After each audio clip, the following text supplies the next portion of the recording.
Ethan ఒక వర్షపు మధ్యాహ్నం ఎటిక్ను శుభ్రపరుస్తూ ఉన్నప్పుడు అతను ఒక పాత కలప బాక్స్ను కనుగొన్నాడు.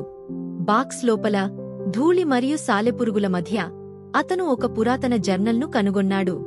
ఇది సాధారణమైన జర్నల్ కాదు. అందులో మరచిపోయిన కలలతో, అతను చిన్నతనంలో నమ్మిన ఆశలతో నిండిపోయిన పేజీలు ఉన్నాయి. కాని అనేక ఏళ్ల క్రితం మరిచిపోయాడు. ఒక పేజీ ప్రత్యేకంగా కనిపించింది. అది మరచిపోయిన కలల లోయకు తీసుకెళ్లే ఒక పటాన్ని చూపించింది. ఇది కోల్పోయిన కలలు తిరిగి జీవం పొందే ప్రదేశంగా చెప్పబడింది. ఈథన్ ఆగలేకపోయాడు. ఆ పటాన్ని చేతిలో పట్టుకుని మరుసటి ఉదయం మరచిపోయిన కలల లోయను కనుగొనే సంకల్పంతో ప్రయాణం ప్రారంభించాడు. పొడవైన అడవిలో దారిని వెతుకుతూ మార్గం మరింత చీకటిగా మారింది. కాని ఈథన్ ఆశ మెరుగ్గా ప్రకాశించింది. అతను తెలుసుకున్నాడు, ఈ లోయను కనుగొనడం తన గతంలో కోల్పోయిన కలలను తిరిగి పొందడానికి ఒకే మార్గం. లోయ అంచున ఈథన్ ఒక నిజమైన మాయాజాలాన్ని చూశాడు. 2 భారీ మలచిన చెట్లు ఏర్పరిచిన ఒక ప్రాకార ద్వారం మరచిపోయిన కలల లోయకు దారితీసింది. అతను ముందుకు అడుగుపెట్టగానే గాలి మిన్నగా ప్రకాశించింది మరియు తన చుట్టూ ఉన్న ప్రతిదీ జీవితం పొందినట్లు అనిపించింది.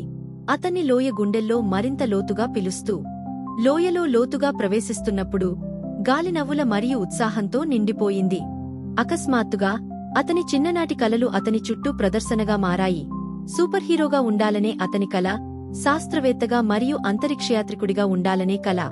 అవి కేవలం జ్ఞాపకాలు మాత్రమే కాకుండా జీవించి ఉన్నాయి, ప్రకాశిస్తున్నాయి మరియు అతను వాటిని తిరిగి నమ్మగలిగినంతవరకు వేచిచూడుతున్నాయి.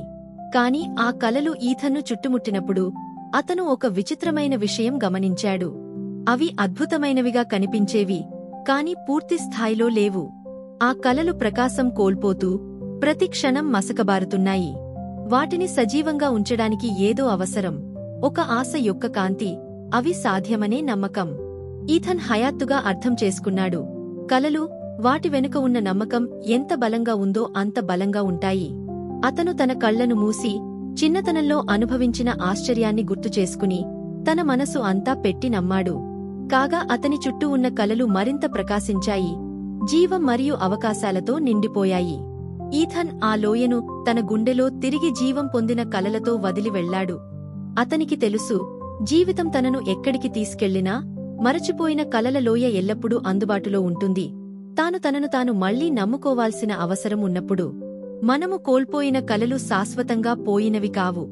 అవి మనం వాటిని మళ్లీ నమ్మే వరకు వేచి ఉంటాయి. మనం మన నమ్మకాన్ని మళ్లీ వెలిగిస్తే ఏదైనా సాధ్యం.